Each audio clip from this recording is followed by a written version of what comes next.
Hello, everybody. Welcome back to the My Laptop Sucks podcast. We took a bit of a break. I've just been enjoying my holiday break. I say we, but I mean me, because, I'm pretty much the reason when we do or don't do the podcast, because Zach is, always free.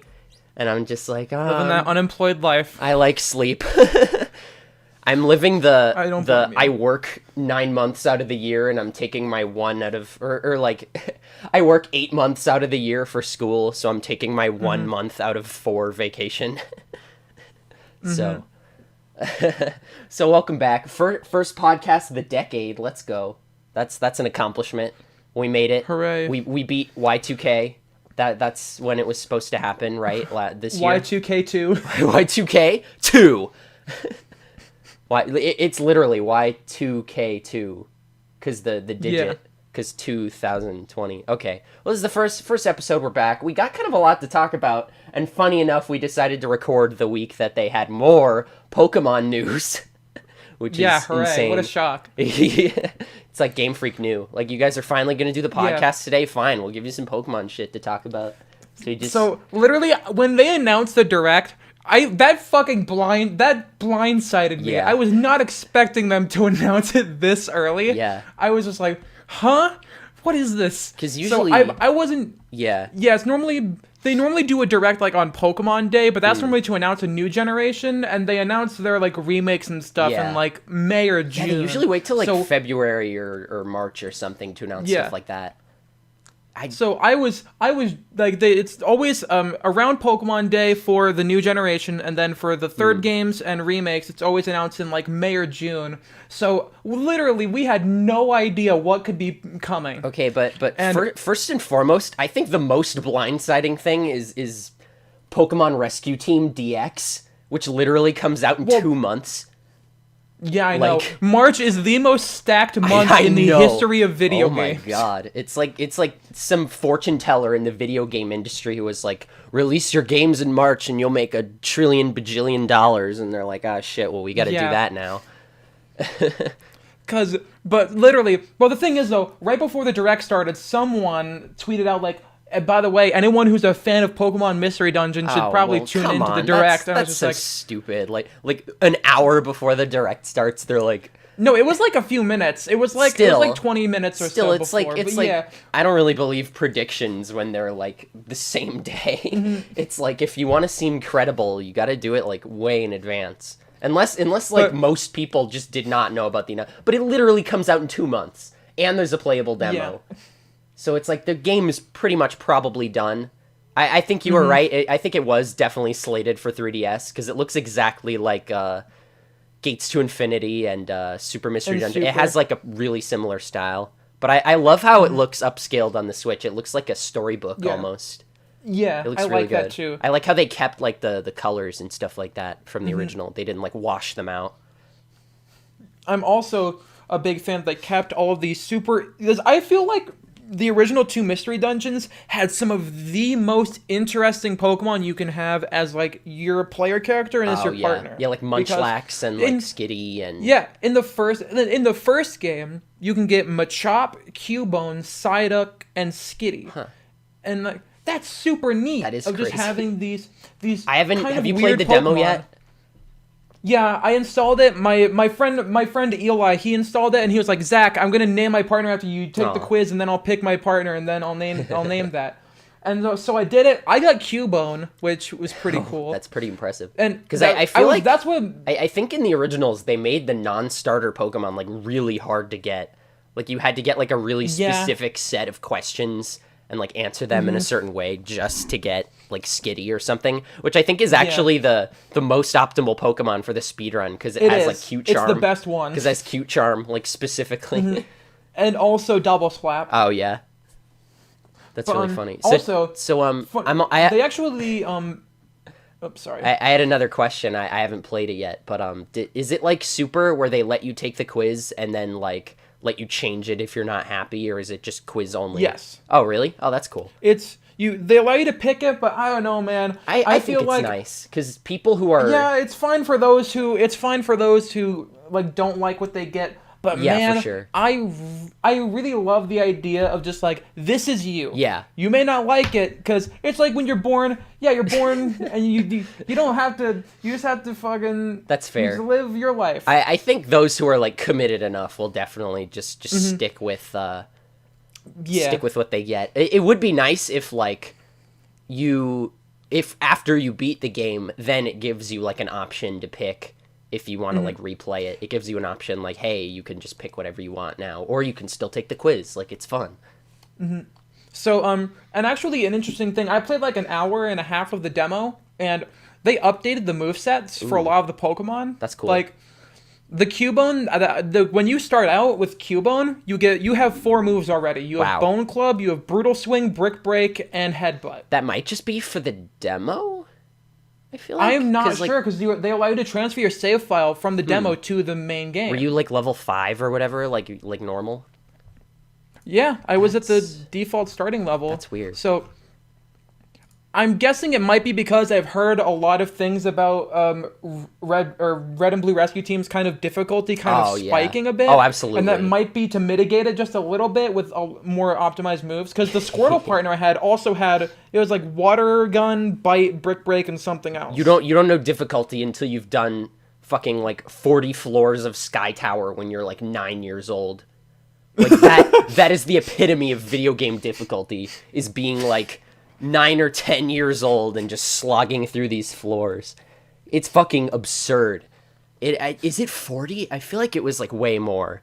But 40 might just be a lot for a dungeon like that, because it was ridiculous. I remember hearing a lot about Gates to Infinity, and how if you pick Snivy, the early game, it's solely filled with Pokemon who have Incinerate and Pluck, so you just get absolutely decimated early on. I got a Axew in mine, and my partner was Tepig, so we were pretty like well-rounded. Oh, that's what Maryland had in his Gates to Infinity series. I might have just chosen randomly, or I might have seen his and been like, that seems like a good idea. I'm going to steal that. I feel like the best one is probably Axew and Pikachu, just because they're the only ones with like the kind of weird typing. So it's Emboar covers ice with fire and fighting like perfectly, and there's no fairy to worry about, so it's like perfectly well-rounded. But I'm really happy that Rescue Team is getting remade, because I feel like everyone talks about Explorers and how great that is, but I feel like everyone kind of ignores the first games, and that's the one that I kind of had more of a personal history with. Yeah. And I think also, that was... I definitely played that after Explorers, I think. I just remember getting the game and being like, oh, this is neat. It's Pokemon. I like it. And then being like, all right, well, cool. I'm glad that it's one version. I'm really glad it's just one version. Because I feel like they could have easily milked it, but it is like a really old game. And you know what you were talking about? How like people overlook the first one, and how like you're glad they're doing that. That reminds me of another game, which is Paper Mario, that everybody wants the second one remade because it's really good, and like rightfully so. But I think good reception on a remake of the first one in both cases could lead to a remake of the second one, just to see like, and also just new entries in the series. Yeah, just in general. Yeah, it's really good. All right, let's dive into it. Let's go Ultra Sword and Shield 2, Electric Boogaloo. So, Pokemon Sword and Shield have a DLC pack. A pass, mind you. That feels... So it's like a season pass where like if you buy it now, you'll get them as they come out. Yeah. So do you need to get the pass to get Galar Slowpoke, or is it just free? No, you just get the update and you can get them for free. Oh, that's pretty dope. I should do more G-Max raids. If you have friends who have the DLC and you don't, they can just trade you all the new Pokemon. Yeah, I really don't get what people are outraged about. Like, would you rather they just made a new game with like 400 different Pokemon and instead of like adding them to the base game? Because like according to some people we know, they would have preferred a fucking third version. There's no winning. There's no winning. Like they're like, oh well, Ultra sucked, but at least it was only $40. Like, well, if you bought Sun and Moon and if you bought Sun or Moon and Ultra Sun or Moon, like one of either of both, you know what I mean? Like it still would have been $80. That's only $10 less than what the fucking full game with the pass. it's like it's half the price of the full game, and you're basically getting what they're saying is going to be like a full game. Because they straight up said normally we would do another full game and like add this shit at the end. But then I feel like people would have felt like ripped off if they just made Sword and Shield 2 and just added all this shit at the end. Like all the new Pokemon, both new areas. Like people would have been like, well, what was the point of the first game? It would have just been Sun and Moon all over again. Where like Sun and Moon obviously had better story, and there's no going lower than Sword and Shield, I think. But no, I think the thing is though, Sword and Shield at least tried to tell a story. Yeah. I think something like Red and Blue's story was mostly just kind of a series. It felt more so like it was just a series of early RPG style events set in this like stopping the mafia. But yeah, it's very shallow. I just feel like they're trying to like one up themselves now. But anyway, all that aside, I think it's just like, would you rather have bought like another $60 game? Because then they would have just been like, well, why didn't they do that in the first place? And it's like, because they were on a crunch and they made them release it in like a 2-year window. Because before they announced it, like January of like last year, they were definitely working on it like on the down low. Like as soon as Ultra Sun and Moon came out, they were definitely working on Sword and Shield. Yes. Because I know how these games work. Like even Smash Bros, like Smash Ultimate, like as soon as they finished the DLC for Smash 4, Sakurai was like, all right, I gotta make the next one already. Like, so there's no break. Get the shit over with now. Yeah, it's like there's no way. They took like a year hiatus, and then January they were like, shit, we gotta make a game. What are 2 things? We gotta announce them right now. Like somebody make a logo in MS Paint and we'll just show it at the direct or whatever. But like, this definitely shows that they wanted to add more to the game. Like, they could have easily just come out with Sword and Shield and been like, okay, time to make the next game and put all the shit in the next game and, like, not giving a shit about Sword and Shield. But this definitely shows that, like, oh, they had more stuff planned. They obviously wanted to release the game for the holiday season, but now they can release more stuff. It's like every other mainline Nintendo game has had DLC, like, paid or not. Like, Mario Odyssey, free DLC, Splatoon 2, free DLC for like 2 fucking years, and then a $20 expansion with like 80 levels. Yeah. And Smash, it's like, you could argue you don't need the DLC fighters, it's just a matter of like wanting them. Because like everybody wants a new Smash character. Like even me, like I barely play like casually, but I still want the new characters because they're fucking fun. And like, well, what other fucking games have had DLC? Besides Breath of the Wild? Yeah, that the pass was like $20, and it took like a year for all of them to came out. I thought of that earlier too, but I couldn't remember it for some reason. And I feel like $30 is kind of right at the maximum amount of what I feel like I'd pay for it. Yeah, definitely. I feel like it could have been cheaper, but I think I remember reading someone saying it should have been free, just entirely unreasonable. Yeah. Because this is essentially just a new game's worth of content. I was about to say that. Like, this is basically what they said has been enough content for a second game, but they're putting it in Sword and Shield because they want to, obviously. Yeah. This is like a steal, because like people would definitely be complaining more if they were like, hey, by the way, Sword and Shield 2 with all this shit coming out this year, suckers. Thanks for your money. You know? You want Magnezone and Kingdra? Pay another $60, motherfucker. Basically. Yeah, and like the Pokemon aren't even behind a paywall. Like Pokemon Home is coming out next month. You can literally and you can transfer it. They don't. It's not like this is Gen 6 anymore. You had to buy Oras to get Mega Pidgeot. It's not this anymore. Yeah, basically. Yeah, you literally couldn't even like fight Oras Megas with like X and Y. They were straight up like, nah, get the new game, bitch. That's why they had a whole new meta too, because like Primal Groudon and shit, and Mega Beedrill, and Diancie. That's so weird that they waited till Oras to add Mega Diancie. Yeah. It's like, I don't know. I think this is better than having like those mystery gift Pokemon, because now they're like, oh, you get that. Like, I feel like somebody theorized this a while ago. Like, how about instead of just getting the Pokemon for free, give us like a whole post game thing where we like get the legendary Didn't Pokemon. I say this? I think so. I think you might have. Somebody I've said this at multiple points. If not in the podcast, in my life. If you've been marathoning the podcast and you're listening to this one, Tell us which episode Zach said that, and if you can't remember, or if he didn't... Yes, please. Or if he just didn't say it, then don't mind, but I definitely feel like I've just heard that around, and it's like... I feel like this is what people have wanted out of Pokemon for, like, a long time. Like, even since, like, Gen 6, people are like, why didn't they add some, like, post-game thing? Like, why... Like, I feel The one thing I am saying about this DLC that I am absolutely against is having to pay the $30 for the pass for one game for Sword and Shield. That was my only real gripe, was like, why isn't it just... That's the worst part about this. Because they know that some people buy both games, so, like...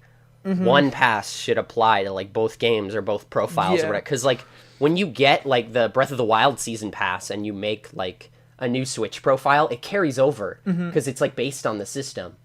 Like, they could have easily just been, like, okay, you buy the pass, and, like, depending on which version you have, you get a certain patch that puts, you know, the version-exclusive shit in, like, whatever your rival is.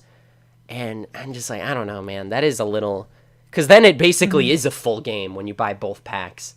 Is like another $60. But you know what? I heard something. What they're probably going to do is probably during the holiday season, they're probably going to sell like the 2 for 1. Yeah, like they're going to have like your sword, and there's going to be a little sticker on it that says, "Oh, here's the deal. It comes with the DLC pre-installed." Yeah. You know what? That's fine. Christmas 2020, I'm going to probably buy myself a copy of Sword with the DLC. I'll buy you Sword if you buy me Shield. Perfect Christmas gift exchange. There we go. Okay. Now that we've gone through the main Band-Aid ripping off part. Do you want to talk about the new stuff? Let's talk about how. I was about to say. Let's talk about how fucking good this looks. Oh yeah, there was a. I love that they're adding more Galar forms, more Gigantamax, more Legend. Like the fucking new Reggies and like the Galar birds caught me like completely off guard. Same. I was not expecting regional variants of fucking legendary. I've seen, that's amazing. I feel like there's been a lot of fan art of that, and I definitely have seen fan art of, like, different types of Reggies.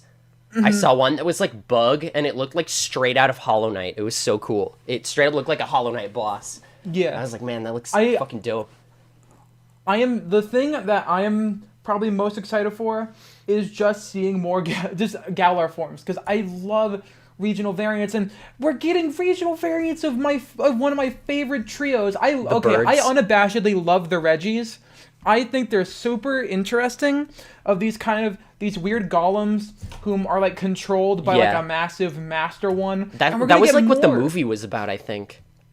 Yeah, was like him. We're gonna my bets right now on the two that we saw, the one that's electric and the one that kind of looks like a dragon. Regizolt I'm calling and them right now Regispark and Regidrake. I could see Regizolt, like Drakeazolt. That too. Regizolt. Also, I love the dragon one. It was just like a fucking dragon head. That's so cool. It's so neat. I'm really curious to see if they're gonna do another Regigigas or if there's gonna be like a thing even bigger and more terrifying than Regigigas. Dude, as soon as Regigigas gets added to the game, it's fucking over for VGC. Oh yeah, he's gonna be part of those legendary raids. Yeah. Well, no, because Galarian Wheezing, the neutralizing smoke. Yeah, I know. If it works for Galarian Wheezing. I wouldn't be surprised if Game Freak... I feel like it will. I wouldn't be surprised if Game Freak programmed it in so that it specifically did not work for Regigigas. They're gonna be like, slow start, he can't smell the fumes or something, and so it doesn't work. Yeah. But, like, that's gonna be really good. I feel like they're going to let Regigigas run all of VGC 2021. I That's really just hope my so. hunch. I just want to watch. I really want to get back into competitive battling, but I have not had the time. I just need a 6IV Ditto, I think, and then I'll look up, like, an EV training tutorial or something, or I'll just grind a shit ton of money and get a bunch of vitamins. You know what's super cool? What's up? There's going to be legendaries available that were normally shiny locked that now aren't. Oh yeah. Well, they released the Tapus. They released shiny Tapus as like events, but yeah, now you can like hunt for them. Yes, but now you can hunt them. And it kind of sucks that they're in like raids, because if they break out of like one ball, then you're just fucked. Which I really don't like. Yeah. That's like my number one gripe with raids is like, especially if it's shiny. Like, what do you do? Like in Pokemon Go. I don't know if you knew this, but if you find a shiny in a raid, it's just guaranteed to be caught. Like, you throw a ball and it hits it, like, no matter what, it'll just get caught. Because obviously it would fucking suck if you missed out on a shiny legendary. So they're just like, yeah, just catch it. I think they might add a balance to the raids. I think they might have done some more tests or seen how people, like, how raids have been going. They might change that. I think 3 Pokeballs would be fair. Because, like, you throw, like, a Dusk Ball and, like, it should catch, like, most of the time because it's a really good ball. But I've had times where it failed and it just, like, sucks because it's like, well, now I have to, like, wait for this thing to show up again. It's not like Pokemon Go where, like, you can see what the Pokemon is before going in, which is what kind of sucks about the raid system. I wish, it would be really cool if they gave you, like, a den radar or something that let you see, like, every den in the wild area and, like, exactly what Pokemon it was.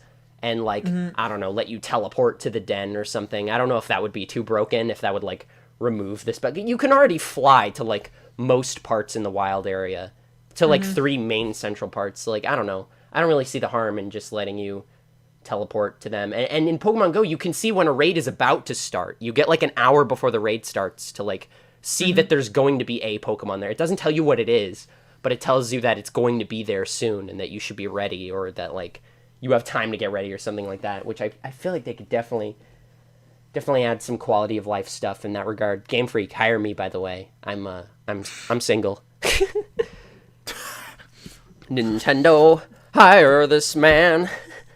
The thing also, the fact that they just teased us with Galarian Slowpoke and just like, oh, you can get it right now and you can just see him and you can have him. I love that. And you just gotta, I think it's super cool and I really like it, and I caught mine. I named him Buddy. I'm do you have to catch breeding it, or for a shiny one. I was gonna do that too. You have to catch it. I wanna. Oh, you do? That's pretty cool. I might stream it, in all honesty. I might stream right after this, like, because I haven't shiny hunted a single thing since I got the shiny charm, and I feel kind of bad. I did get a shiny before I completed the dex, which is, like, insane.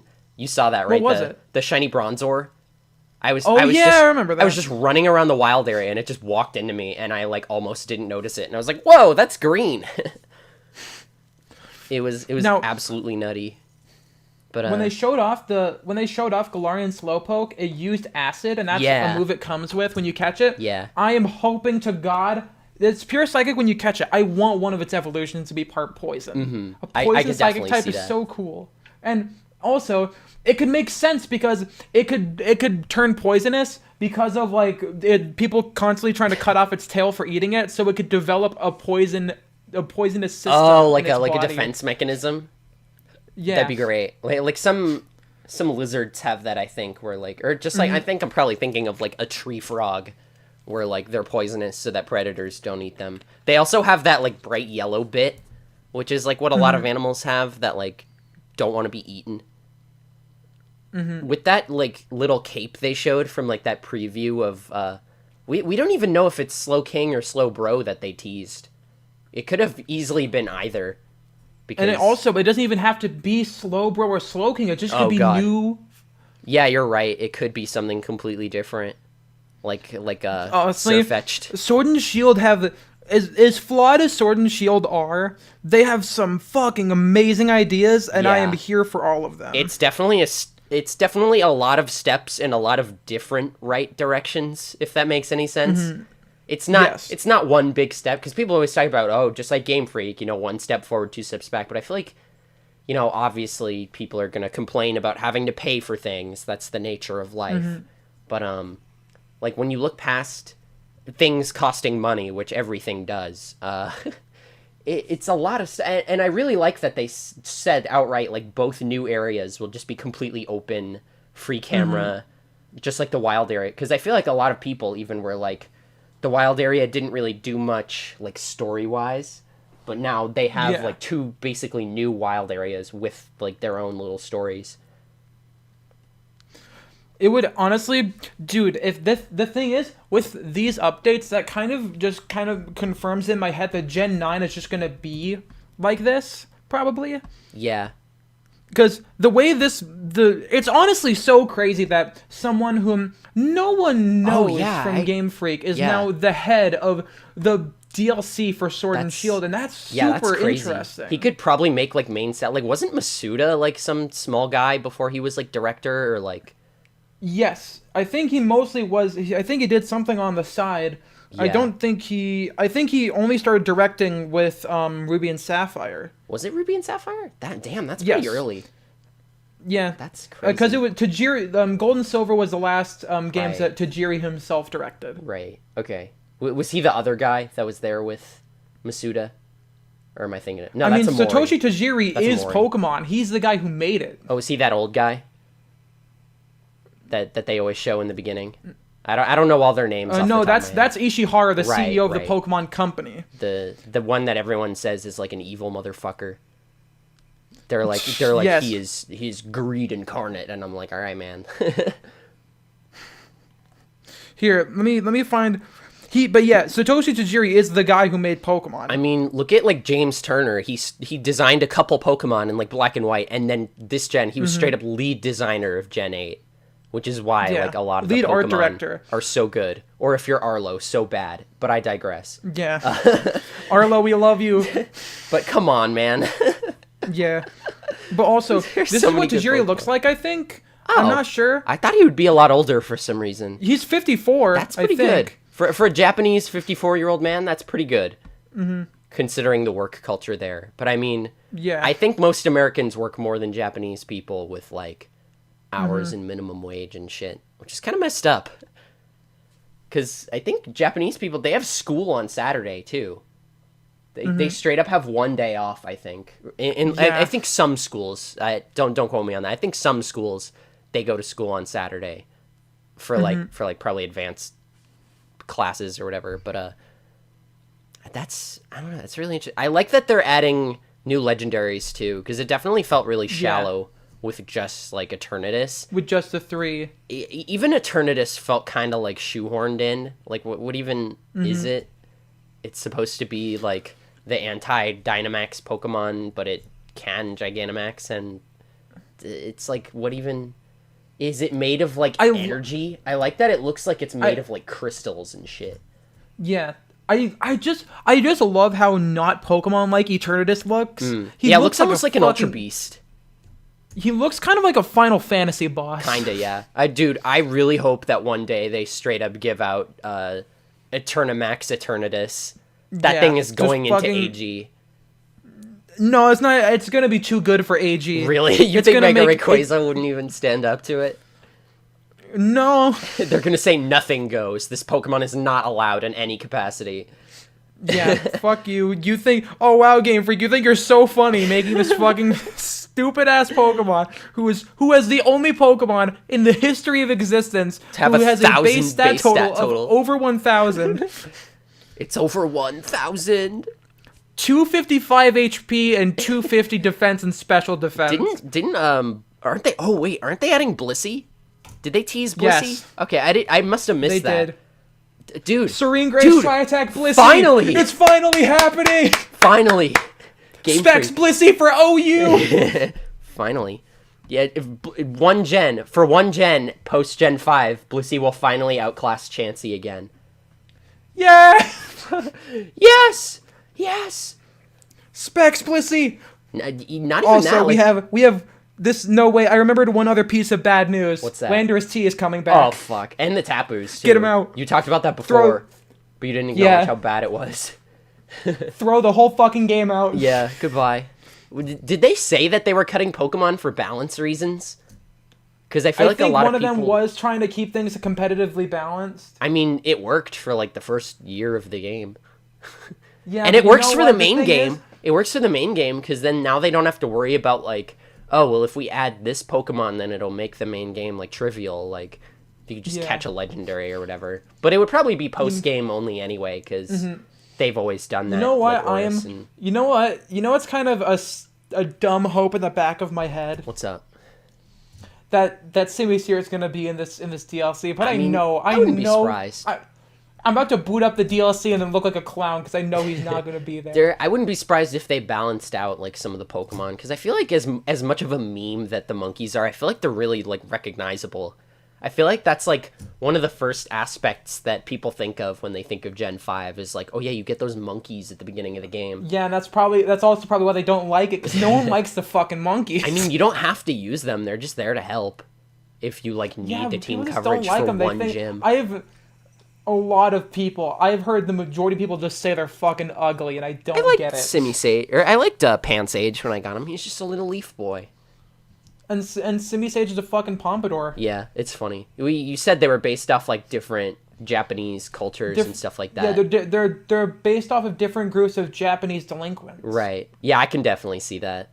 And because they're based I think I've talked about this before. Simisage is based off of Yankees, which are like people who like mimic like American culture, and they're very foul mouthed, and they have pompadours and like leather jackets and stuff. Yeah. And because Pansages speak no evil, and Simisage has spoken evil because it's become like a very foul mouthed, very rude type of person. I like how it's like the opposite. Simisear is based off of bikers, based off of Japanese biker gangs. Because they have the jacket thing. Yeah, like the puff around is meant to be kind of like the fur on a coat. Yeah, and then it's the only one that has the colored fur go up to his hands and only has the bare fingers. So it's like biker gloves. Mm-hmm.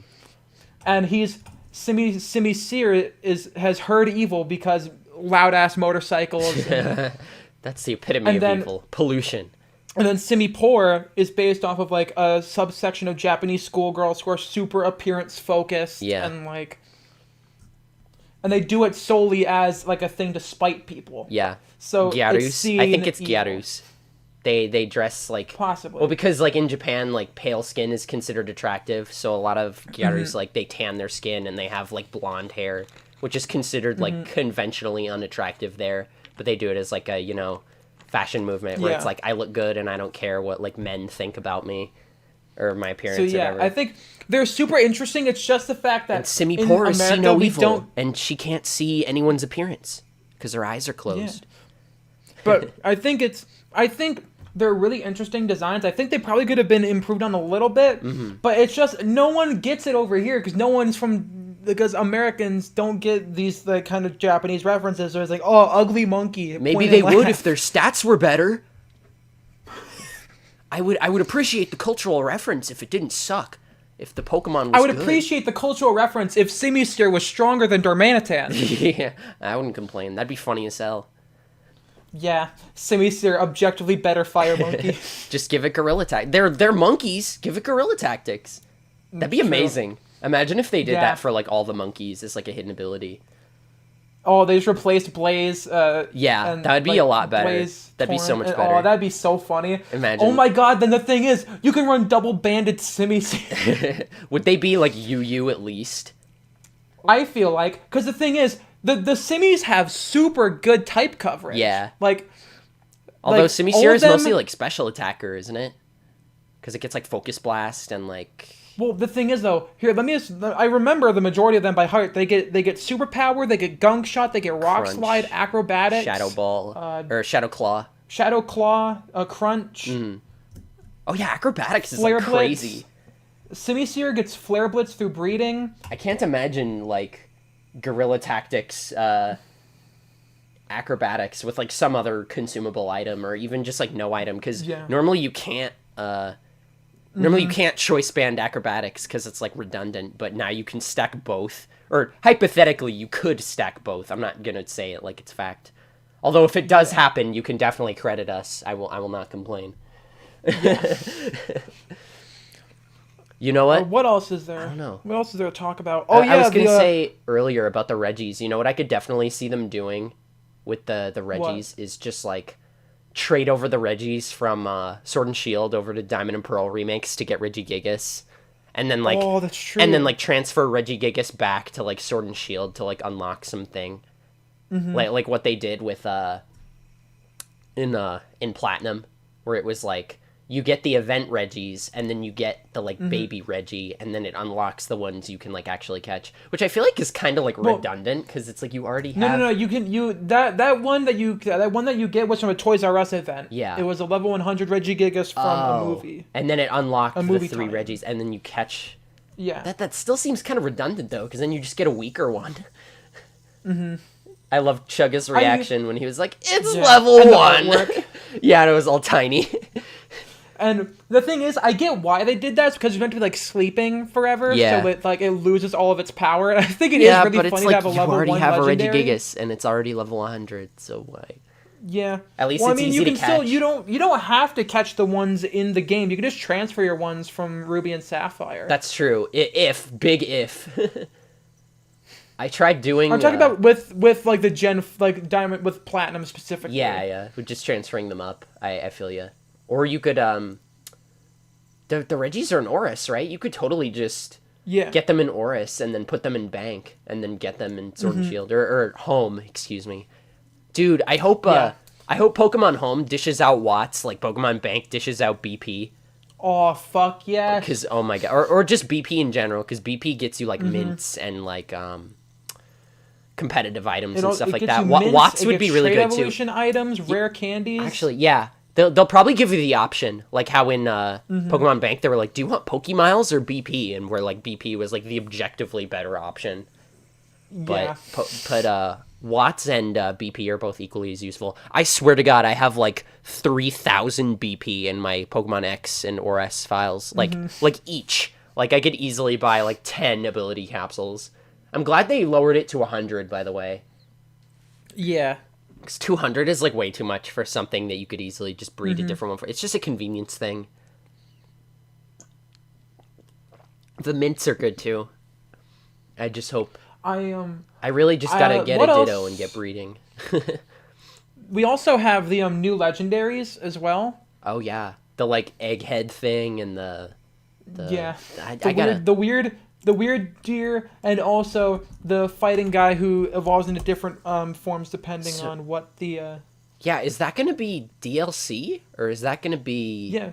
Or no, I mean, sorry. No. I misspoke. I meant, is that going to be version exclusive, or is it just going to depend on like his different styles of fighting are version exclusive? Okay. Oh, Cub Fu, that's it. Yeah. It looks like Marshadow in how like small it is. I find it funny that it's a legendary Pokemon when it's unevolved, or it's probably going to be like mythical or something. I don't even know. But I like how one of its types is water fighting. Yeah, I think that's cool. That's really getting more representation for it. It reminds me of I think Dragon Fang from One Punch Man, who is like the river style of fighting, which I think is like a thing. Yeah. I think it's really cool. Oh man, I'm looking at the Dragon Reggie. It looks like a Bakugan or something. Yeah. I wouldn't be surprised if that one was like Dark type, honestly. Yeah, that would have been pretty. That'd be pretty neat. It looks like it could be Dark type, and the electric one, yeah, that looks a lot like just straight up electricity. Also, I like how they straight up are just adding in the other Kanto starters. And they're getting like, their own G-Max forms, and they look cool as fuck. Equality. They obviously wanted to put Charizard in first, so like Leon could have something. Yeah, because But then they could have easily given him a new Pokemon with a G-Max form. Like, I don't know. I wouldn't be surprised. Dude, they could have made Leon have G-Max Garbodor. I was gonna say, what if fucking I can never remember the final evolution of Dreepy. Oh, Dragapult. Dragapult, yeah. I would have loved if Dragapult got a G-Max form and its thing was like a barrel, like a machine gun barrel full of Dreepy. Yeah. And it shoots out like 100 of them for like its G-Max attack. It's like G-Max Onslaught or something, and it shoots like 100 Dreepy out at like one opponent. That'd be so awesome. Or if it hits like all of them. I still think it's broken that if you protect, then both of them hit your other Pokemon. Yeah. That is so broken.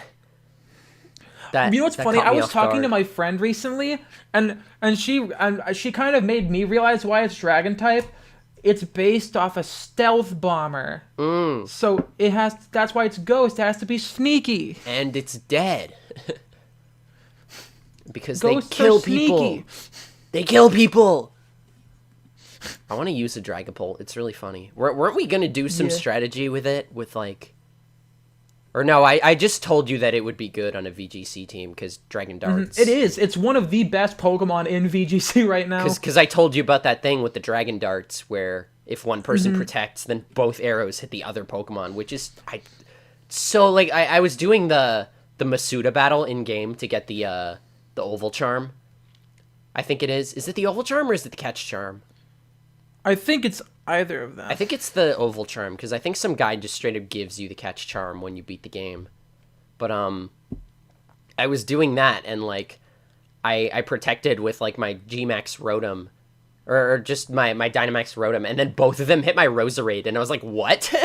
Because I legitimately almost lost because of that, because I did not know about that, which is fucking ridiculous. I super love Gigantamax Venusaur. It's just so fun. The main thing about it that's like super big is the flower, and it's like covering him up like an umbrella. And Blastoise is just the giant shell. Yeah, with cannons all around it. That makes me think of like, what is like Lapras supposed to be? Oh yeah, like Blastoise looks like a fortress, like straight up like a prison island or something. And like Venusaur just looks like his own biome. You know, I also wouldn't be surprised if they gave Garchomp a Gmax form to like hint at like Sinnoh remakes.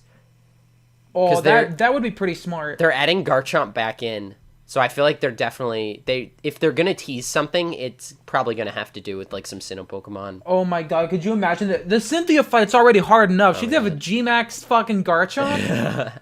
I don't know, because their Pokemon League is indoors. So they would have to make the stadiums, like, huge. And probably open on the top. Which would be crazy. That'd be awesome, though. Mm-hmm. I would love if they had, like, similar trial sort of things for the Elite Four. Like how they do for gym leaders and stuff. In like, even Gen 7, but even in, like, Gen 8, too. How, like, the gyms are, like, unique little challenges. I would love if, like, each of the Elite Four made you, like, go through some, if they made you go through some, like, gauntlet, or, like, maybe go through, like, part of Victory Road, and then, like, fight an Elite Four, and then, like, you get to the end, and the champion is there, and then you just fight them. That'd be pretty cool. Yeah. I don't know. Maybe some of the build-up would be killed if you had to fight the Elite Four, like, early. I don't know. But I feel like having something in between would be nice, instead of just one fight after another. I really liked what they did with the tournament at the end of the game. I just wish it was actually random and not like the same every time I you agree. play through the story. Because I was like, oh, I got Nessa, and then I got like someone else, like Raihan, and I was like, oh, I'm gonna ask like Zach what he got and see if his was any different. Nope. I was like, man, that's lame. I was like, why is it I'm really excited to see what other forms they have hidden. Oh yeah. Besides the slow line. That is going to be, like, the legendaries and Slowpoke are all we know at this point, and that's crazy. That's going to be super neat. Or just what new Pokemon they haven't, because they had, like, the Mythicals, too. So they're probably hiding some more stuff, like, I don't know, what's his name? The fucking big brain goat. Calyrex? Yeah. Calyrex? That thing looks so dumb. Those are its arms? I like him. Those are its arms. Okay, I had no idea what, oh my fucking god. That is fucking ridiculous. He looks like a big brain meme. Yeah. Oh, yeah. So someone posted that in my server, I think, though. Where do you work out? And he's like, at the gym. Do you think Urshifu's going to be VGC? Like, do you think that thing's going to be good? I'm not sure. I think they might ban him. They said it's a legendary, first and foremost. They said it has a new ability, which I don't know if those are form exclusive, but they said each form has its own signature move and Gmax move. And are Gmax forms still banned in VGC as of now? No, Gmax is allowed. There's only certain forms that are allowed. That's weird. The main one that's really good is Snorlax. Snorlax is debatably the best Gmax form that's currently legal. Replenish. Yeah. But also, speaking of, we were talking about Dragapult a little while ago. Dragapult's main best thing right now in VGC is that it's actually a really good special attacker. Like Specs Dragapult is the main thing. Like, I think it's like Shadow Ball and Draco Meteor are the two ones, and then you just kind of fill in whatever. Fire Blast, Thunderbolt, Hydro Pump, fucking. That's a lot of moves. Yeah, Dragapult's crazy. It's super wide move pool. It's probably one of its best assets, along with being immune to a lot of things. Oh yeah, mainly normal in fighting. I still want a normal ghost type. I think that would be really good. I want my Charlie Brown ghost. What? Because it's like a ghost with sheets, so it's just kind of like, because that's like, whenever I think of ghost with sheet, I always think of that Charlie Brown Halloween. Oh, I got a rock. I got a rock. Give it rock throw. Yeah. That would be funny. Also, I'm still... They nerfed Mimikyu, too, which I didn't realize until I saw, like, someone playing, where when its disguise breaks, it loses... It loses a little bit of health. Is it 1/16th? I think so. There's or no maybe way 1/10? There's no way it's 25%. That would be absurd. It's 1/10, I think. Okay. That is, like... Because were some people running, like, Focus Sash Mimikyu so they could effectively take, like, 2 free hits? I think so. Maybe. When all's said and done, I'll always miss Z-Splash Mimikyu. I'm gonna miss it. Because it was just... It was not all that practical. It was funny But it was meme. so funny, because it's like, you get +3 attack instead of Sword Stance, and then you just, like, Shadow Sneak... Shadow Claw, play rough. It's just funny. Because if you're like, if you have no other, or Woodhammer too. Woodhammer's good. I want to use Mimikyu now. You know what's really funny about Mimikyu? What's up? Even with this nerf, it's still one of the best setup Pokemon in Sword and Shield. It still takes a free hit. Like a free hit's a free hit. Because 1/10 of his HP is like guaranteed less than any hit it would ever take. Yeah, 1/10 is better than an Oko from Poison Jab. Exactly. Which is pretty neutral, honestly. I can't wait. It was the first super effective to fairy move that popped in my head. Oh yeah, probably like Flash Cannon or something. Yeah. Dude, have you seen like Choice Specs Aegislash with like Steel Beam? Yes. That just Oko's everything. I've also seen Choice Band Aegislash with Head Smash. That's amazing. Aegislash is so fucking good. I love how it's just still good. They nerfed its defenses, but that's all it needed to they? go to OU and be like, I run this bitch. What did they change about its defenses? They lowered its defenses from 150 to 1... They lowered its defenses and offenses from 150 to 140. Oh, okay. That's still really good. Like... Yeah. But it's not insane. Yeah. It's not, 150 is a lot. Yes. I used a Hone Edge in X... like, not knowing what I was getting into. I just used it because I was like, oh, sword Pokemon. And I don't think they revealed its evolutions before release. Did they? I'm not sure. For X and Y? I don't know. But I feel like I didn't know it, because I think I had a Doublade for a while, and I didn't know how to evolve it, and then I did, and I was like, oh, that's cool. And I, like, did not realize how good it was until I, like, beat the game, and I was like, oh, cool. Just happened to use an Uber on my team. No big deal. Yeah, no big deal. Dude, if they do remake Platinum or just Gen 4, I hope they keep the Earthquake TM like available. Yeah. I would love that. Just keep it there. But the thing is, though, it's going to be TRs, so I'm guessing it might be a TR. Is that what do you think they would do that? Do you think they'd be like, only TRs until you beat the game? That would be neat, actually. I would like that. Yeah. If through the main game you only got TRs, that way you still had that what should I use it? But you don't have to worry about never getting it again. Yeah, because then once you get post-game, you can be like, oh, I can just buy this for BP. Yeah. Or watts. That was the thing with, like, the raids, too, where it's like, if you wanted, like, I obviously didn't have the patience to sit in the wild area and farm for, like, 5 hours, but, like, yeah, if you wanted to, you could sit there and get, like, all the good TRs and, like, candies and shit, but it's like... They're like, the wild area is broken. It lets you do this. And I'm like, well, every Pokemon game, that's like being like, I can just sit on Route 1 and level up to level 100, and that's broken. And it's like, yeah, but it's not fun. It's not optimal. Yeah. Sword and Shield just kind of sped up the process of, like, if you want good Pokemon, it just makes it way easier. Yeah. Which I think Arlo made a good point, because I had, like, the same sort of team dilemma where I was like, yeah, I can just catch a random Pokemon and level it up to the rest of my team, but I'm not really attached to it because I didn't use it for, like, the entire game or for, like, a majority of the game. Now I'm just, like, doing whatever I want, and I could use pretty much any Pokemon I wanted to, but it's like I don't... Because, like, my team was fairly, like, basic, and I shuffled a couple Pokemon around, and I don't know. I was just like... I was really wanting to do something different with my team in Sword and Shield, but I already knew what 4 Pokemon I wanted, and I wasn't going to remove them. Yeah. And so it was just like, oh, I want Sobble, I want Roly-Poly, I want Yamper, and I want Impidimp. Yeah. And then I was like, all right, 2 free slots. Whatever I like will be in there. And then it was filled Galarian, Darmanitan, and Greedent. Yeah. I didn't really decide much in advance. I just knew, like, I want to pick Scorbunny. That's about it. Oh, yeah, and the Gmax forms for the Galar starters. We didn't even mention that. Oh, yeah. Which I really hope they do a thing where, like, the one that you started with is the one that can Gigantamax. Mm-hmm. Like, the one that you specifically picked and started with. Instead of... Yeah. I hope they just are, like, now it can Gigantamax. Or, like, they'll probably add some NPC... where, like, you show them your starter Pokemon. He's like, hey! And they go, here you go, now it can Gigantamax. Like sort of like the ultimate moves.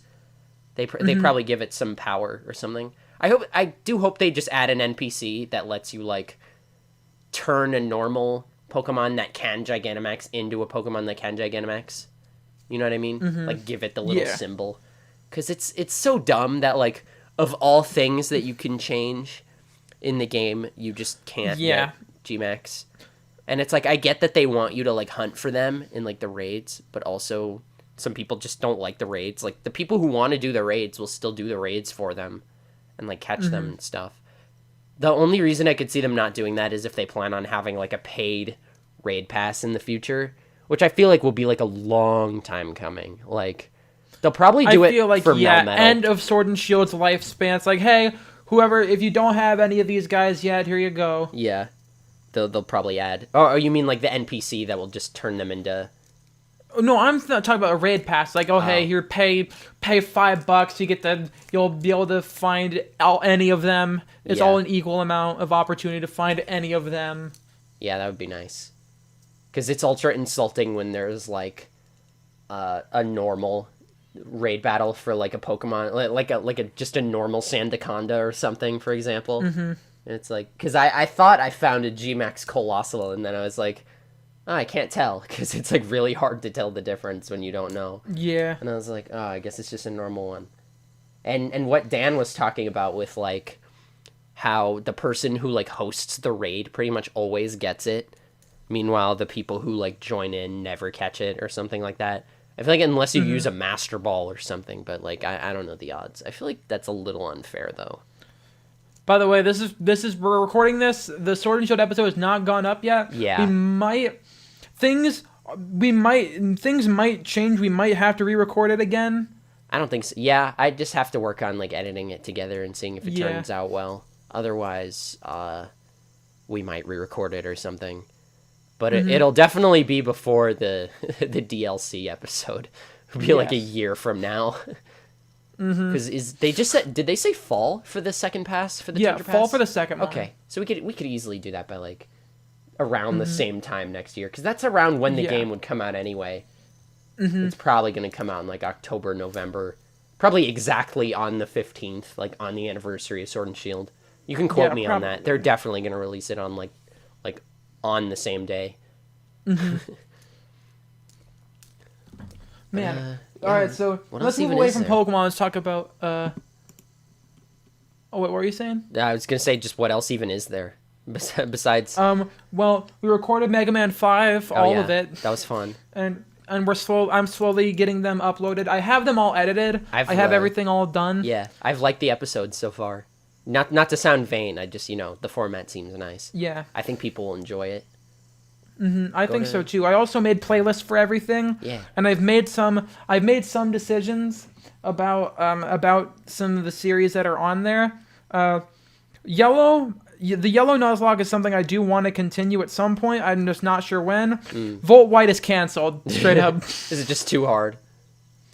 It's not that. It's just I realize every episode it's just like, hey guys, welcome back. Oh no, my Pokemon died. All right, time to let me go off-screen grind for 30 minutes with speed up on, and then I'm back like, all right guys, let's continue. Oh fuck, my Pokemon died. Yeah, that's well, guys, see you next how time. Almost every episode has been. Are you keeping them up, or are you just removing them? They're unlisted, but in a public playlist. Okay, that's fair. Was that the Draiano hack? Yes. Draiano was canceled. Call him out on Twitter. No. When you said Volt White is canceled, really nice. That's all I could think of. Was like, Volt White is canceled until further notice. This ROM hack is canceled. It did something problematic. It promotes murder. Oh man. I watched. Wait. I was watching Games Done Quick, and they did a Mega Man 4, 5, 6 relay race, which was so fucking entertaining. And we just did Mega Man 5, so I had a lot of deja vu for the. Perfect coincidence. Yeah, for the. You know what? Okay, I only just saw the end of it. They did a fucking Skyward Sword blindfolded run. Oh, that's crazy! I didn't even see that.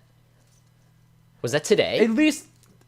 No, that was yesterday or sometime a little bit ago. They did I'm not sure if the full game was blindfolded or if it was just the final boss, but they did the final boss blindfolded. They did that for Majora's Mask. There was a big Majora's Mask run a couple years ago, and they did I think they did 4 players, 1 controller somehow. I don't know how they did it, but they all fought the boss at once, like all blindfolded or something. It was so weird, but it was so cool. I loved it. That was such a good run. They did a thing where like they traded off, like each of them did like 1/4 of the speed run. It was really cool. Mm-hmm. Because speedrunners are fucking crazy. It's just such a long category. I think it was like 5 hours or something. Mm-hmm. It's such a long category. I think that they just were like, okay, I'll do this part, you do that part, you do that part. The fucking Ocarina of Time speedrun was so entertaining too. There's always something new. There's always some crazy new glitch that lets them do some crazy new shit to like did you see that one?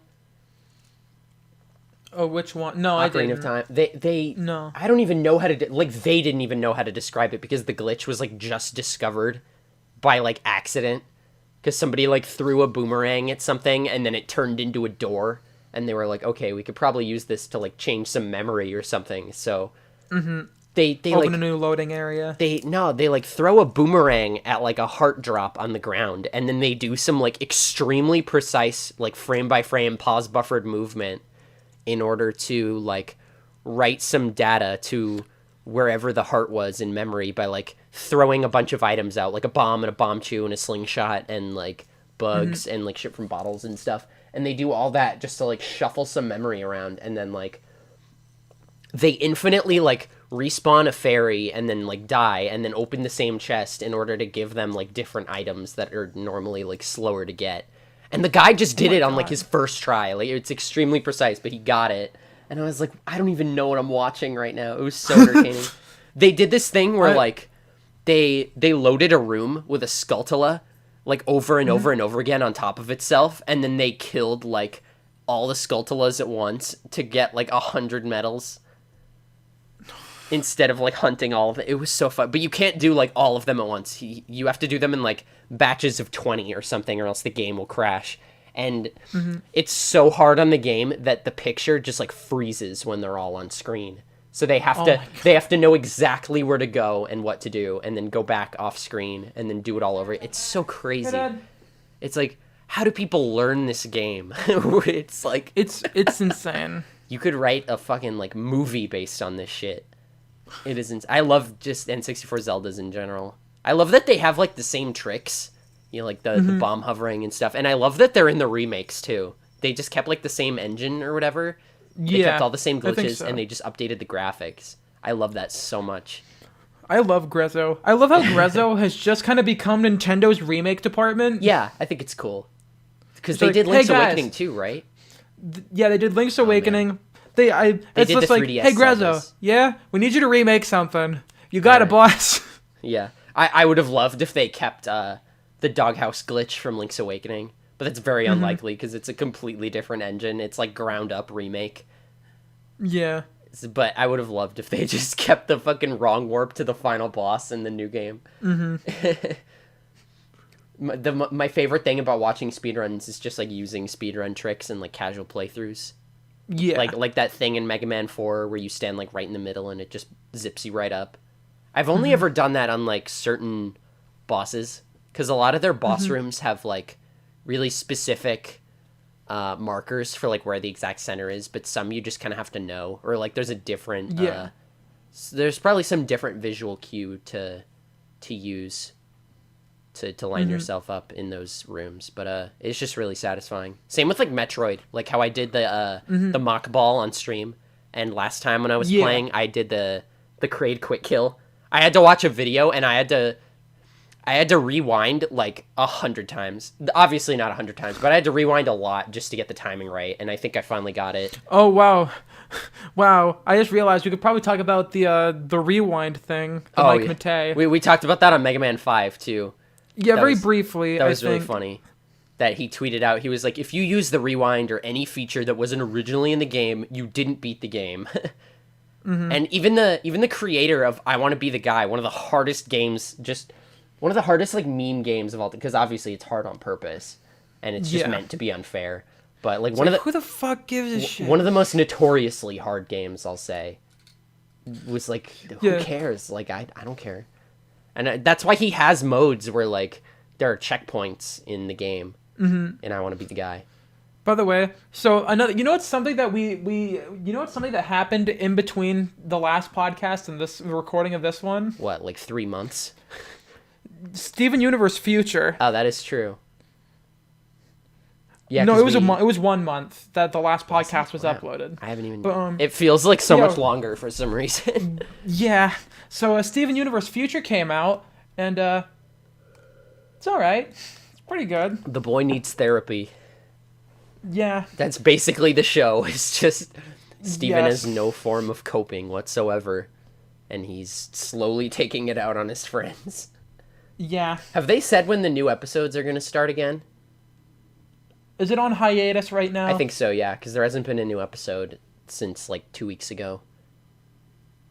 Oh. Yeah. I don't think it should be much longer, but it's nice to have some consistency every once in a while. Because ultimately they don't really choose when the episodes get to come out, even if they are finished early or not. Yeah. What else even is there? I really want to learn how to speedrun a classic Mega Man game. Like properly. I had my mind set on 3 a while back, and I got like a USB NES controller. I think I could just use my 8-bit do. I think like using controllers is allowed as long as you don't have like macros or anything. Yes. Like the only rules are like no turbo, and you're not allowed to set any combinations that would break the D-pad, like left and right or up and down at the same time.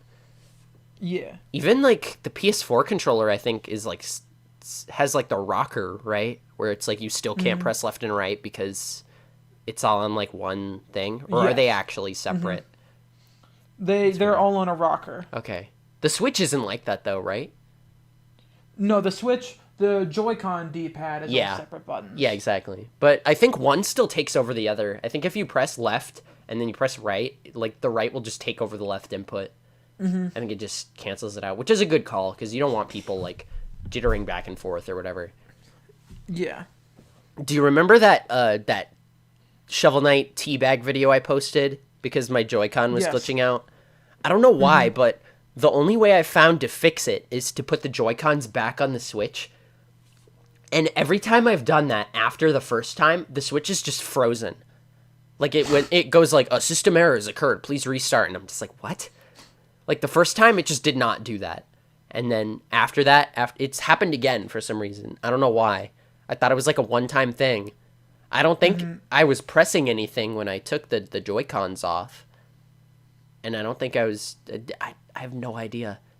Is it just like you're doing too many inputs while putting the Joy-Con back on? So it's like, I don't know. You know what I might have done? I might have taken the Switch out before putting the Joy-Cons back in and then put it back in the dock. I have no idea.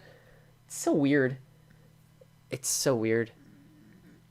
I don't know. But I'll keep you guys updated on my Joy-Con situation if I have to like send them into Nintendo again.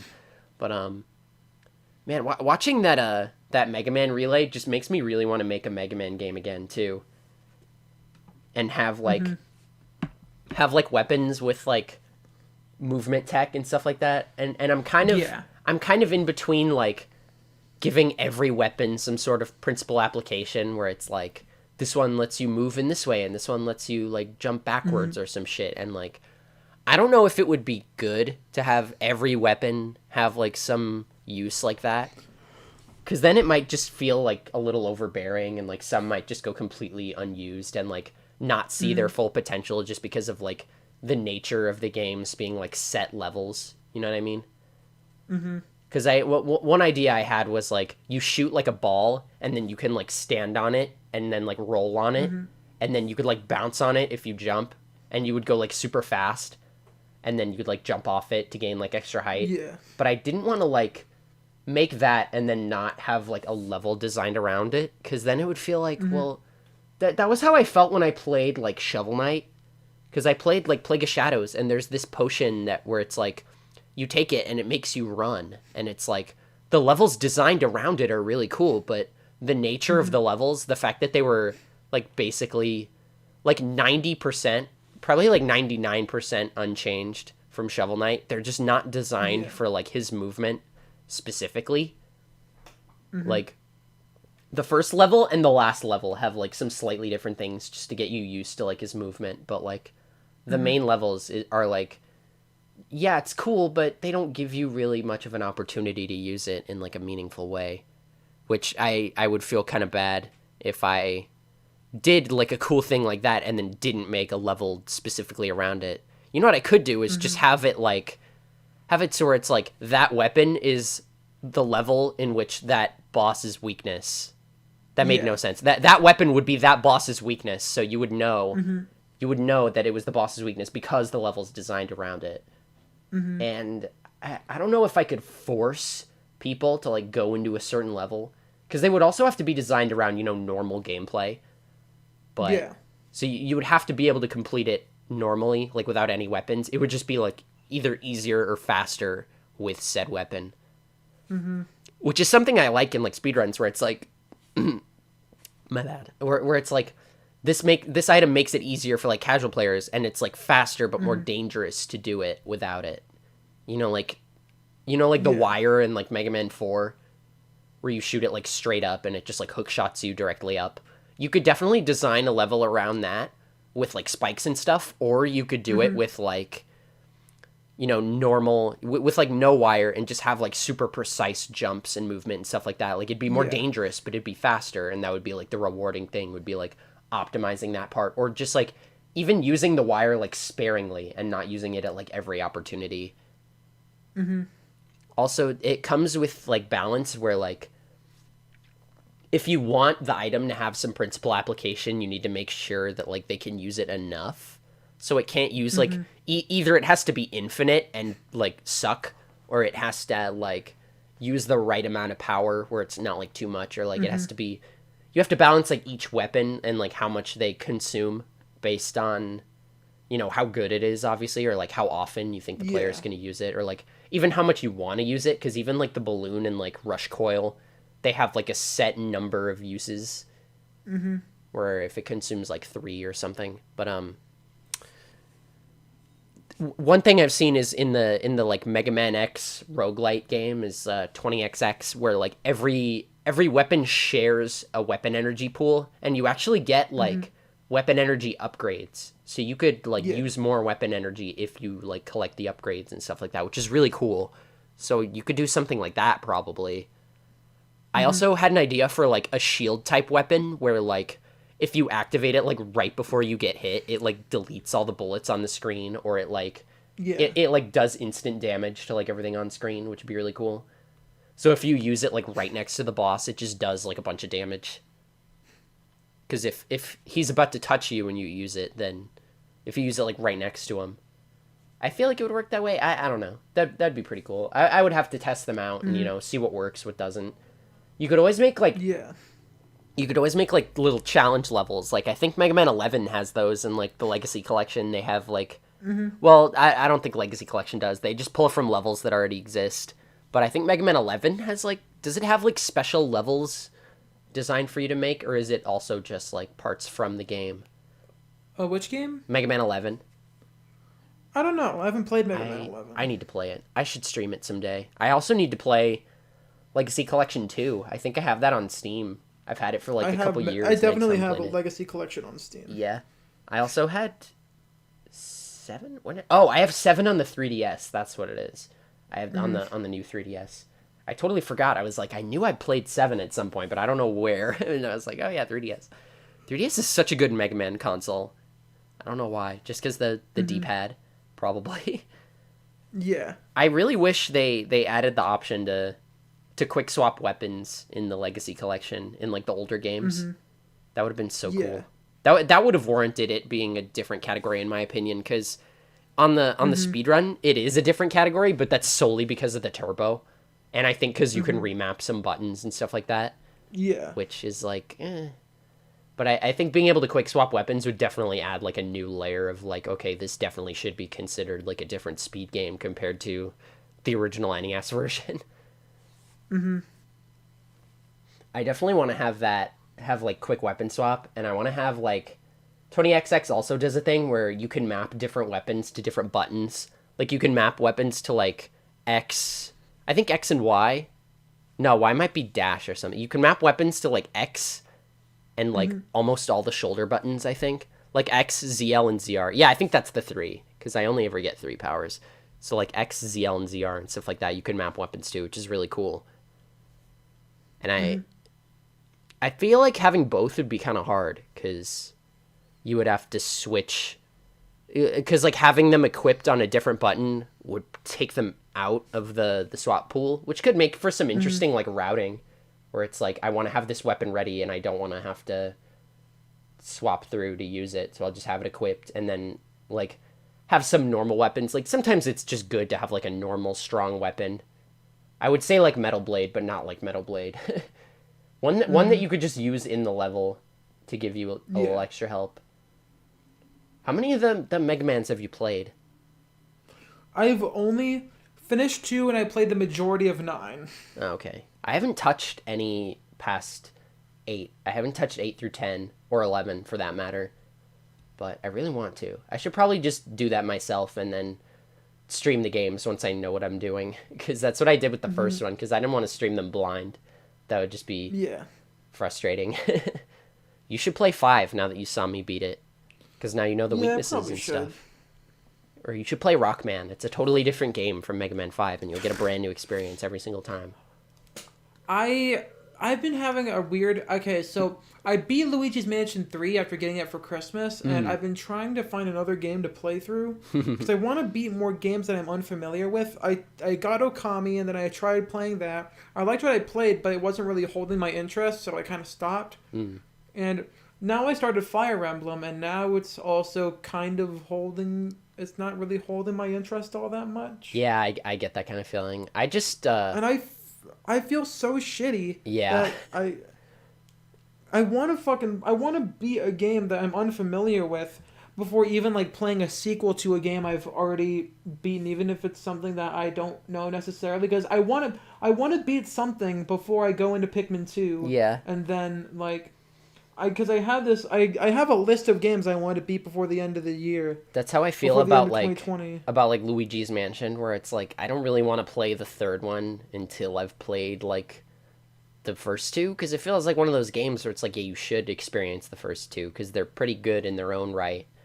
And yeah, I had kind of a similar experience with Fire Emblem. I think it's best to just like pace yourself. Because, like, some people just, like, blast through the game, and I'm just like, man, that's not for me. I would do, like, a month's worth of gameplay, you know, like, go through the weekends or whatever, and, like, do the battle at the end or whatever, and then I would just, like, save and quit. But I just, like, haven't felt like going back to it in a while, which kind of sucks. Because I did buy it for myself for my birthday, so I feel like I should play it. I've already committed that I'm going to play the Luigi's Mansion games in reverse order. I'm going to play 2, and then I'm going to play 1. I have Dark Moon. I still haven't beat that either. I've heard so many mixed things about the Luigi's Mansion 1 remake for 3DS. I heard it's good if you have the Circle Pad Pro, but who the hell has a normal 3DS and a Circle Pad Pro anymore? I am probably going to get a normal 3DS and a Circle Pad Pro solely for 2 games. That one Metal Gear Solid game? No, I want to get it for Kid Icarus Uprising and for Majora's Mask 3D. You could do that with Kid Icarus? Yeah. It lets you aim? Yeah, it lets you aim with the second stick. So you don't like the touch screen, huh? I've heard it gives people hand cramps. I don't want to fucking get hand cramps. It's not so bad. When I played it, it came with a little stand to put it on, so you didn't have to hold it up. But I found that, like, resting the right corner of the 3DS in my other hand and using the stylus wasn't so bad. But yeah, I definitely see what people are talking about because you have to like shoot with L, and like there was also a left-handed mode where it was like you move with like the face buttons. It was so weird. They should have just made the 3DS twin stick to begin with. Yeah, I feel like I agree. That would have fixed a lot of things. And that could have put a lot of more interesting ideas for because they probably could have remade a lot more games if they had 2 sticks. Absolutely. Why Majora's Mask for the Circle Pad? Because Majora's Mask 3D has full 360 camera control with the Circle Pad Pro or a new 3DS. Oh. Ocarina of Time doesn't? It does not. It just has the regular N64 camera. That's so weird. Oh, wait, yeah, I think you're right, because I think I used the nub on my new 3DS to, like, do that. A couple people I know replaced the nub on their new 3DS with, like, a PS Vita pad, just so it'd be easier PSP to, like... nub. It's PSP, yeah. Yeah. Honestly, I don't like either of them. Yeah. After using both the original at launch and then Louis doing that mod impromptu at your birthday party. Oh, on your 3DS? Yeah. I was like tempted, but I was like, when I first saw it, I was like, oh, it's gonna be like a tiny little stick, and I was like, oh, it's not a stick, it's like a little tiny pad that doesn't really work that well, and I was like, oh man. I was like, yeah, kind of disappointing. When the 3DS first came out, I think a lot of people were concerned that like the D-pad and the face buttons weren't even, and I feel like that if it was like twin stick, they also could have like moved them up a little bit, and it would have been like not as bad. I think the main problem I have with this little mini mod for the new 3DS is that it feels more definite action. Like it feels more definite. Like you can tell where it's moving. It's a lot. But I don't like the texture. I don't like the texture of it. It feels rough. Maybe you could get like a different PSP nub. Like I don't know. Maybe I could get some sandpaper. Fucking, I don't know. I don't know if that'd make it better or worse. Maybe you could get smooth it out. Maybe you could get another 3DS control stick nub and just put it on top. Yeah, because I can pop it off. I can pop the PSP nub off very easily. So in theory, I probably could.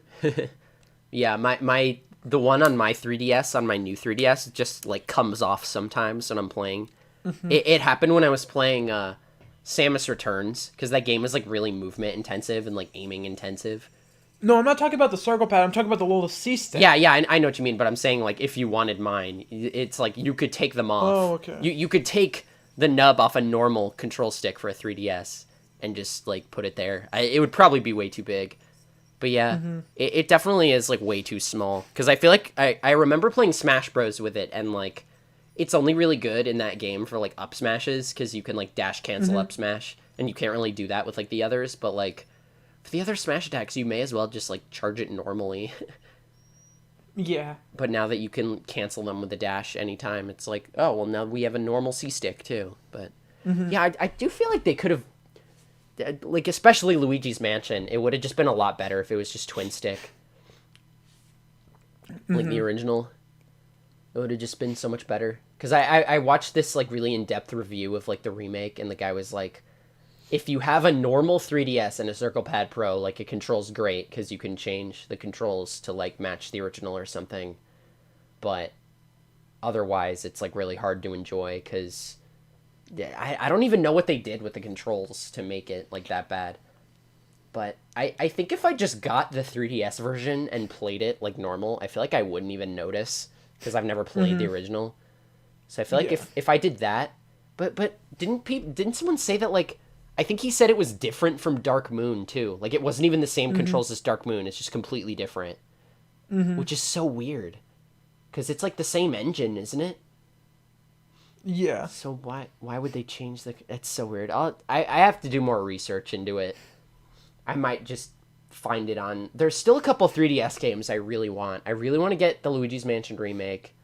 I really want to get Donkey Kong Country Returns 3D.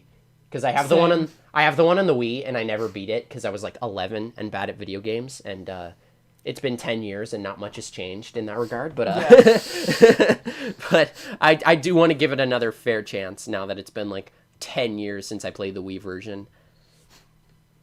What else? You should get Gungeon before the year ends. Probably, yeah. I also want to... Oh, sorry. No, it's okay. I was just gonna say I 100% it in like 4 months, so I think you should be able to have a good time with it. Yeah.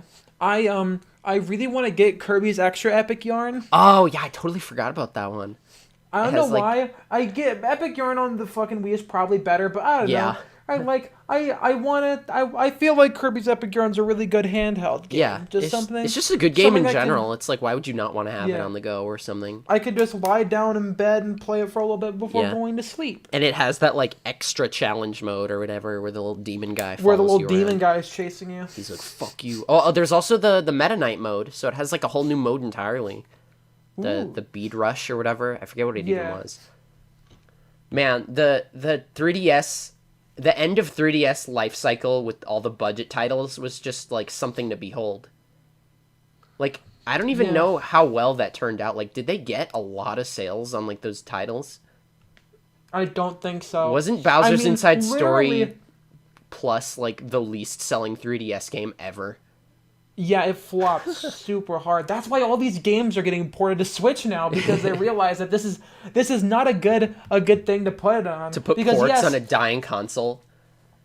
The thing is, I can see a lot of reason, because like a lot of these games would make sense on a nice on the 3DS. Yeah. Like, but also because I can see like Kirby's Epic Yarn. You know what? Bowser's Inside Story, I think, should only have been remade on the 3DS. I think it should have just been remade earlier. Yeah, definitely. I think Superstar Saga Plus was definitely warranted, because it's the oldest game, and it's by far the most, like, unbalanced, like, of all of them. And when I played it, I was like, I'm so glad that they rebalanced the, like, BP scale to like actually make sense and not make like the most broken moves in the game only cost like 3. Yeah. I was like, this is silly. And like the graphics are nice, you know. Complain all you want about like the like sprites, the like fake 3D sprites or whatever, but like it's nice. It's a breath of fresh air.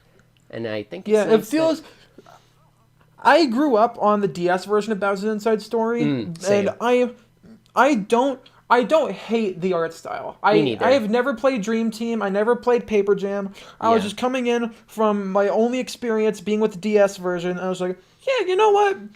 This is not bad. Dude, I was a prophet when Dream Team came out in like 2014. I was like, I was like, oh man, it would be so cool if they remade the older games in this style, haha.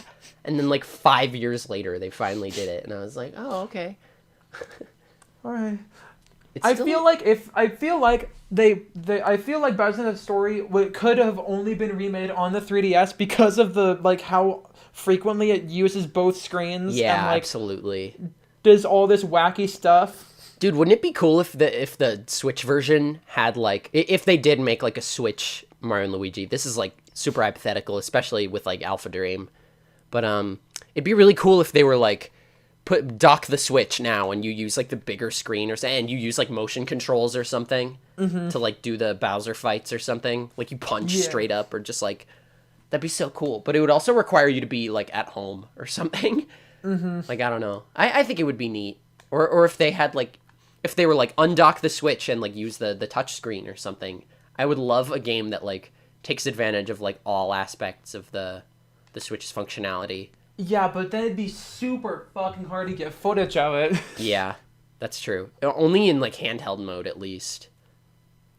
I still stand by that Nintendo should make like a Bluetooth gamepad adapter for Switch, where like you plug something into the bottom and then you plug another thing into like the side of the dock and then like turn it on, and the Switch in handheld mode effectively becomes like a gamepad. And you can use, like, the touchscreen, but still see stuff on the TV. That way you get 2 screens, and you don't have the Wii U. It's a win-win. Nintendo, fucking hire me already. Jesus Christ. Yeah. I'm having so many good ideas that Nintendo, hire this woman. Someone make a song for me for Nintendo. That'll be my resume.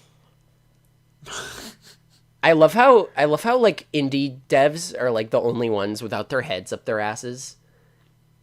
Because indie devs have to make games that people like. Nintendo can afford to make like a Color Splash and just be like, okay, whatever. I guess they just hate Paper Mario. You know, that'll just be their conclusion at the end of it. But like, indie devs are like, oh, what's that? And you want like a retro, like throwback platformer, like 2D, 3D platformer? Well, here you go. And it's like, wow, this is great. like Bug Fables. Did you hear there's gonna be a N64 styled throwback platformer coming to the Wii U? What? This year? What? What the fuck? It would have been really funny if the Wii got its last game after the Wii U got its last game. That would have been so funny. Yeah. I would have been like, no, oh that is happening though. Really? Like in terms of physical games, the Wii U's last Nintendo published game was Breath of the Wild. That's true.